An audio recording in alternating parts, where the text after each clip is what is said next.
Hey, everybody, what's going on? I'm Jamie Dawn, your professional psychic advisor, success coach, evolutionary, revolutionary astrologer, bringing you your video, your celestial wisdom video for the week of February 14th through the 21st, 2021. We have still a bit of movement, some big stuff happening as we've already started the year of 2021 with a lot of powerful Aquarian energy. We continue to feel as I called it, the gaggle of geese energy that we had last week with all the Aquarius things. We're still moving through a lot of that. And I would also say that we are in a place where there's a lot of tension building now.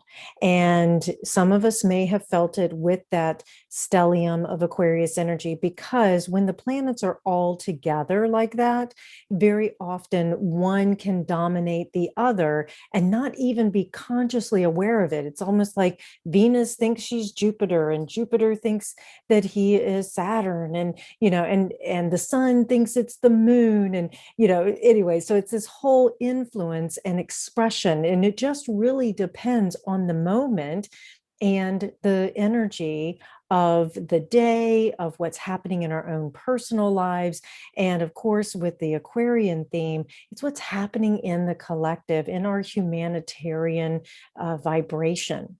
And so, for instance, at the new moon, we had the Jupiter and Venus conjunction. Then on Saturday last weekend, we had Jupiter and Mercury. So there's this really abundant space of influence with Jupiter here expanding and overindulging and blessing us with all this higher wisdom that we can receive, and also invite us to teach, just not just ourselves but others, and to connect on a really deep level. The other thing too, of course, those of us who get into the Valentine's Day theme and energy of love and expansion of the heart, that's always a good thing to have, because for anybody who remembers, and maybe you're still in the energy of being in love, it really does raise the vibration in a way how do I, it's like you feel more alive.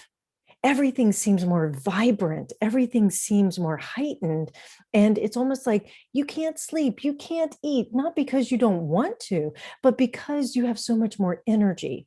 And I'd like to offer that we run our energy very differently when we are, quote unquote, in love.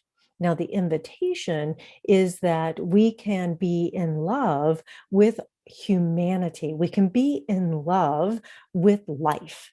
That's what we're here to do. And thank you so much, everybody. For those of you who follow me on social media, you know that I was able to be with my son and his wife as we transitioned. We helped to guide their German Shepherd across the Rainbow Bridge. She had lymphoma and she was only 6 years old, which makes it really difficult. However, what we did was we processed together that death is what gives life meaning. And that while death can be a scary subject for many of us, for those of us who practice dying while we're alive, we understand the cycles, we understand the impermanence and the letting go, that death in this sweet release where we're no longer clinging to these forms and these constructs, it allows us to be able to appreciate life itself. And so we can be in love with every moment and with every breath and with every interaction that we can have, and we can find humor in some of our fallacies as human beings as well. And so we can learn to appreciate even the little annoying things, because we know they're not going to last. I think about how this beautiful granddog of mine, Laddie, she had some annoying things. She was a very mouthy German Shepherd czar, but she was a very mouthy dog that could intimidate people, but she was the sweetest thing in the world. But if you didn't know her and you weren't around her, you would be like, oh my God, she's barking. Oh, and while what we noticed, especially when we knew that this was going to be taking place, those days leading up to it, we knew that there was going to that these little annoyances or these things that would normally really bother us, it didn't really matter. So you see, it gave the moments a deeper meaning. Now, why am I bringing that in? Because our themes for this week, we've got Saturn squaring Uranus exact. That happens on the 17th. So that's on Tuesday. On Wednesday, the 18th, we have the sun moving into Pisces. At the end of the week, and I'm sorry, I've got my days mixed up, but the 17th is Wednesday, the 18th is Thursday, and then the 20th is Saturday when Mercury goes direct. And so here we are moving the energy, feeling the energy, riding these waves as Saturn is applying to Uranus exactly square on the 17th, and reality versus innovation versus sudden change, if you will, meets. And so, what we're looking at is that many of us have one particular area of our life, whether we're talking relationship or finances, or we're talking about job or health, or we're talking about our spiritual mindset, whatever it might be, something has been somewhat status quo or in our comfort zone, if you will. And when Saturn, the reality planet, meets Uranus, the innovative, busting through the boundaries planet, then we are forced to get out of our comfort zone. And it could be one of the best things that ever happened, especially if we have been like, I don't have an answer. I know I need to change it here, but I'm not sure how. Well, then the universe suddenly says, aha, here's the very thing you've been wanting, or here's the very thing that you've asked for. And with Uranus involved, it's going to show up in a very unusual and unpredictable way. So many of you who I talk to, you know that when we are talking about, let's say, a new job or a new relationship or a deeper relationship and connection with somebody, you very often we go through the how will it show up? And what we're reading is a couple of different pathways or energetic patterns. And then when it happens, you kind of look back and you go, wow, I didn't see it showing up quite like that, but the outcome was still the same. And so, what this Saturn square Uranus is going to be doing, and we may already be experiencing it before it actually goes exact on the 17th, is we're going to create new pathways that lets us do something different than we've done before. And there's no going back. Even though these new things show up, it'll take time to build them, but we're going to be evolving them. And we have to keep in mind that when they do show up, it is an opportunity to come back to the body, to check in, because Uranus is in Taurus. So all these senses are going to be heightened.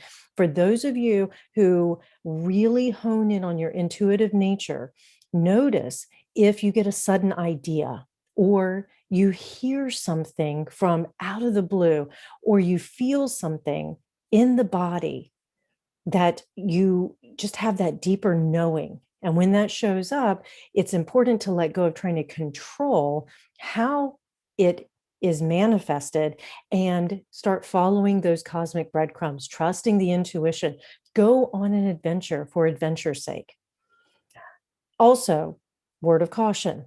Watch where you walk, watch what you're doing, watch if you're playing outside, working, whatever it might be that is physical activities. Please be very gentle with yourself, because there could be sudden injury, or there could be a moment where, like I say, you just can't plan for it, that there's just a moment where something could break down.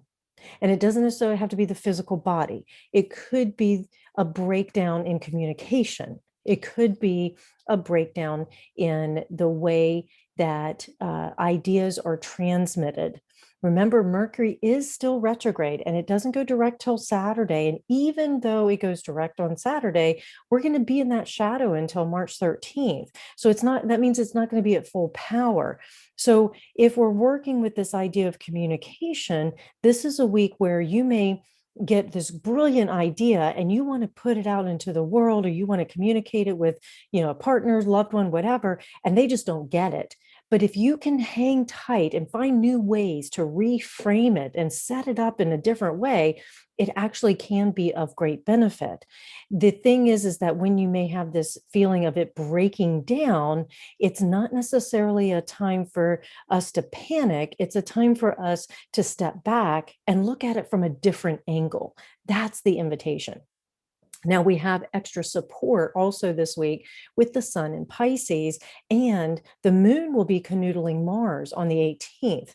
So when the sun moves into Pisces, we're going to have these activations of the Piscean energy, which is compassion, service to a higher calling, mysticism. Our dreams get really active. There could be greater empathy, which of course we need to continue to have as we work with each other.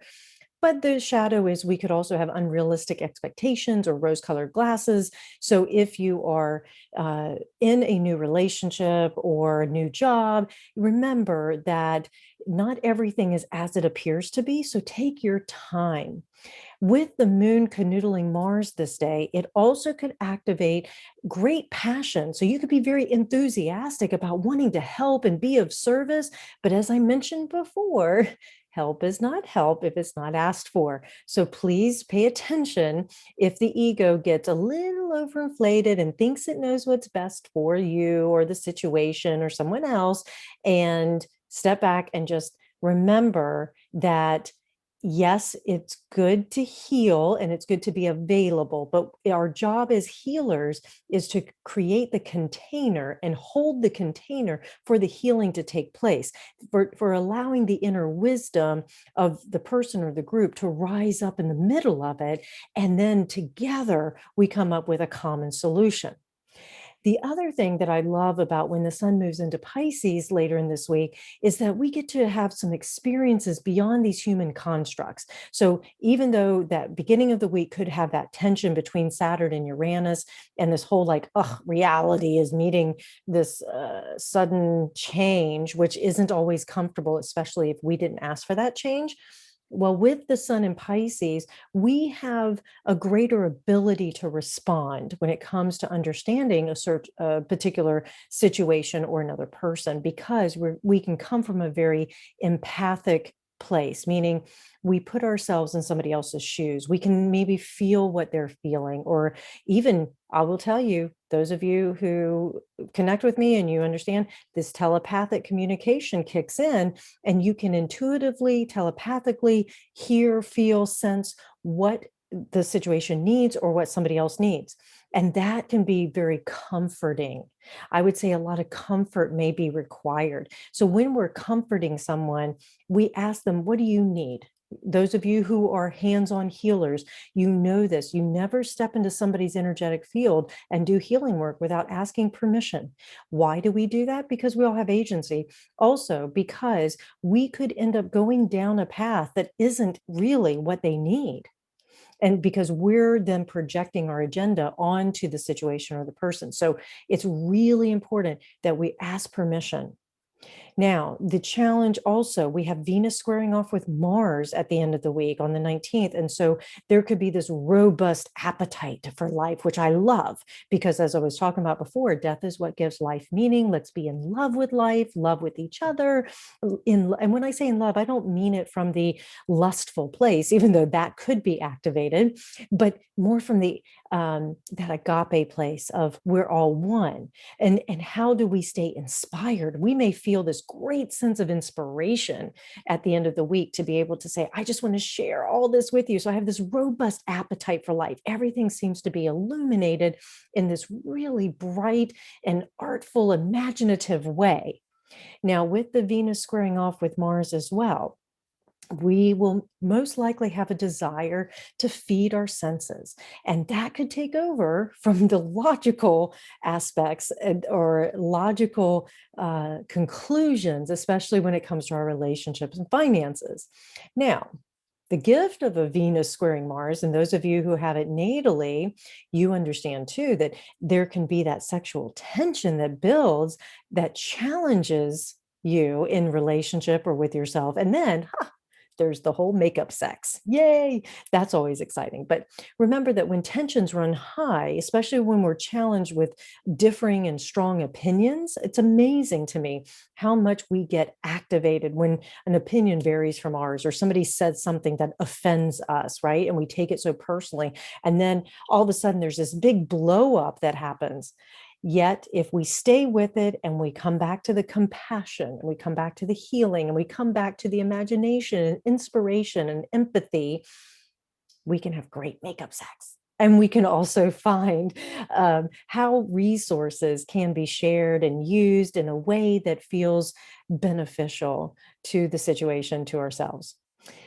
Mercury Direct, as I mentioned before, happens on Saturday into Sunday, and it will be trining the moon in Gemini. So I would imagine that we're going to feel this extra dose of clarity or restlessness to connect. So we may have a moment, because Mercury Direct gets, that day is really powerful for some things to go a little awry. So you may get some news or conversation or connection with somebody that you're like, that doesn't make sense. I don't, wait a minute, something is not what I thought it was over these last couple of weeks or last couple of days. And you're going to have to deal with it. What I would offer, especially because Mercury will be trining the moon, it will most likely activate the mind. And you may sit there and try and figure it out, or that monkey mind starts to go a little haywire. So I'll offer, find your support system and talk it through with them. So whether it's a therapist, whether it's the girlfriends or the guy bromance or whatever you call it, your tribe, work with them, connect with them. And if you're not even sure what the answer is, distract yourself.